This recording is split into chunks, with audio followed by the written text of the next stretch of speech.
I'm Brittany Heath and I'm going to do my presentation. Here's my audience.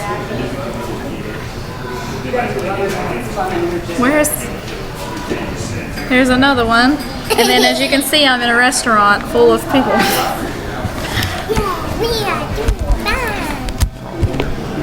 Yeah, I'm sure they are. I don't care.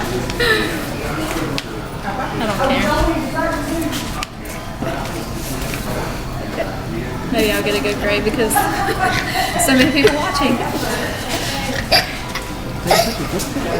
Okay.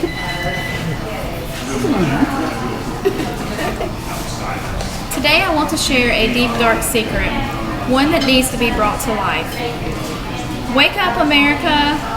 Drug abuse is a real issue in today's times. These types of drug abusers aren't always who they are perceived to be. They aren't always the homeless man on the street corner begging for loose change. And this isn't just an issue found in big cities like what you see on popular television shows.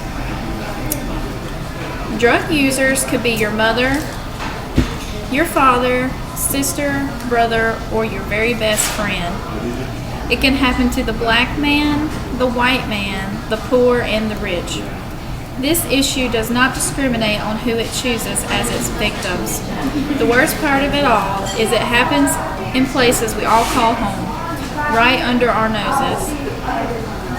So, what is drug use, or what is IV drug use?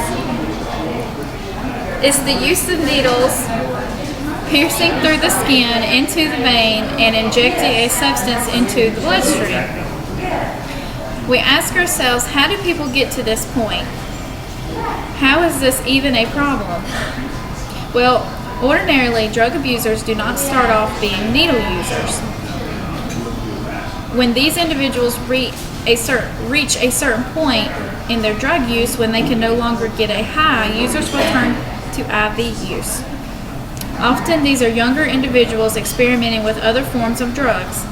According to Senator John D. Rockefeller, the fourth article on prescription drug abuse epidemic, it states that 1/3 of all new abusers of prescription drugs in the year 2006 were between the ages 12 and 17 years old.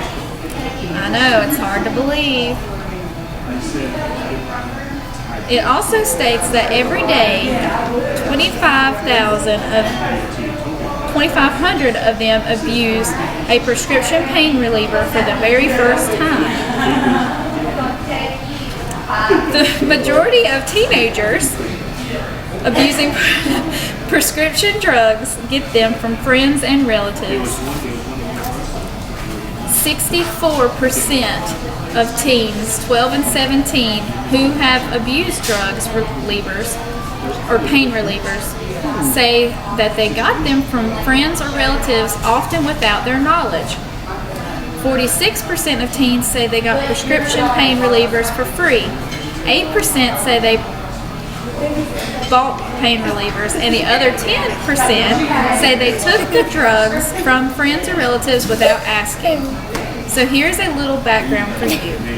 According to the medical toxicology of drug abuse, Chapter 1, page 3, explains that drugs known as amphetamines was distributed to soldiers during World War II because it helped to keep them more alert. The first epidemic of amphetamines in the United States happened between the years 1940 to 1960. It wasn't until 1959 the Food and Drug Administration restricted use to only inhalers, thus leading to users extracting components from these inhalers for injection purposes. The effects of IV drug use can last a lifetime, leading to bloodborne diseases such as HIV, AIDS, and hepatitis C. Both have no cure. The cost is high for health care for patients with these diseases. Patients with hepatitis C can expect to pay upwards of $80,000 per lifetime and $40,000 per lifetime if you are diagnosed with HIV. according to article IV Drug Abuse Jolts Roll US. And then there is a chance of overdosing, and most of the time these people have lost their lives. As I stated in the beginning, IV drug abuse are not always your stereotypical users. Often patients become abusers from prescription painkillers, which these subjects have been given due to some sort of injury or procedure, leading to subject becoming addicted, thus later making the switch to things such as heroin because of it being cheaper as well as easier to acquire, which is exactly what happened to Robert Morris, 45, in the article IV Drug Abuse Jolts Roll US.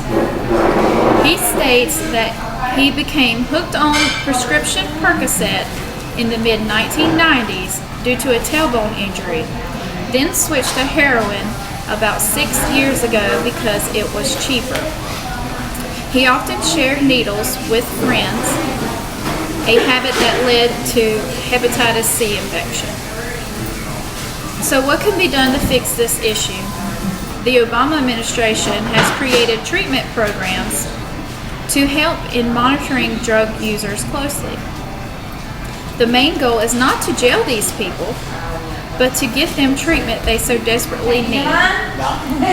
So in conclusion, it is important for us to help keep everyone informed that IV drug abuse is an uprising problem that affects multiple types of people in multiple types of environments. And it's all around us. Thank you.